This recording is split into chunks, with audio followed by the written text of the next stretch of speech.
biški Krišna numaldo tą pyktį ir Radharani pukšt ir vis tiek nori jam džiuginti. Nors jisai klaikys, šiaip materiam pasauliu turbūt nėra didesnio skausmo, kaip vyras iškeičia moterį, ar moteris iškeičia vyrą, svetimoterystė. Ne. Tai yra vienas didžiausių skausmų. Taip. Radharani praktiškai pastoviai tai patiria. Pastoviai. Ir jinai sako, taip, Krišna yra ištvirkelis. Taip gopės jis sako. Jis yra ištvirkelis. Jis yra nepatikimas. Jis yra melagis. Jis yra aferistas. Jis yra paveda. Bet mes vis tiek jį mylim.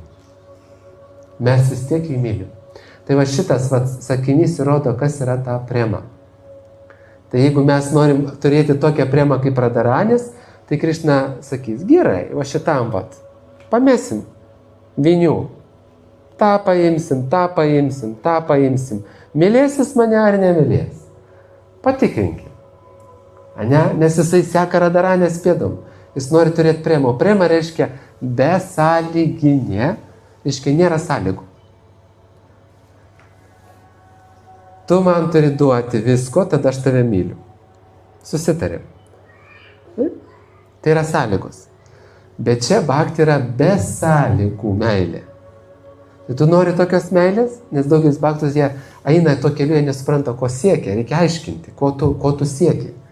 Tu sieki būti besąlyginiai meilė. Tai kaip dabar tave padaryti besąlyginiu? Ką reikia tau daryti? Tau reikia vinių pamėtyti. Ir patikrinti, kokia čia tavo ta meilė. Ar ten yra sąlygos Dievui, ar nėra. Jeigu nėra, tai pats praktikuotojas supranta, blemba lygis žemas. Nebenori džapos kartoti. Nes Krišna atėmė.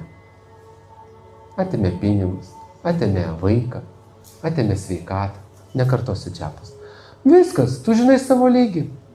Praktikuok toliau. Nebepraktikuok. Man būna bhaktai taip sako, tai sakau, nepraktikuok. Išsigąsta.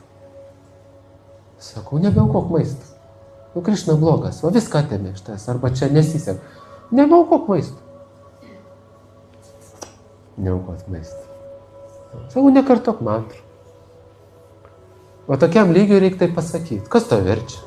Ei, grįžk į tą gyvenimą, kraukis kumpius į savo tos šildytuvą, pradėk kepti barbekių ir visokius, kvieskis hebrą, gerk ir gyvenk savo gyvenimą. Tarsi Dievo nebūtų. Nu kaip čia, tai sakau, tai ko priekaištauji Dievui?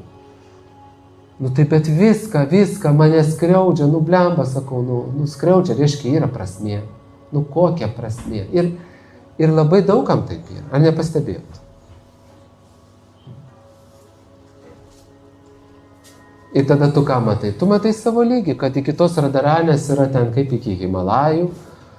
Ir tada prašai Radharanės, kad tau duotų biškį tokios meilės. Nes tu negali pajudėti. Tu myli Dievą tik, kai tau gerai yra. Bet ir tai, kai tau gerai, ir tą Dievą pamiršti. A ne tai?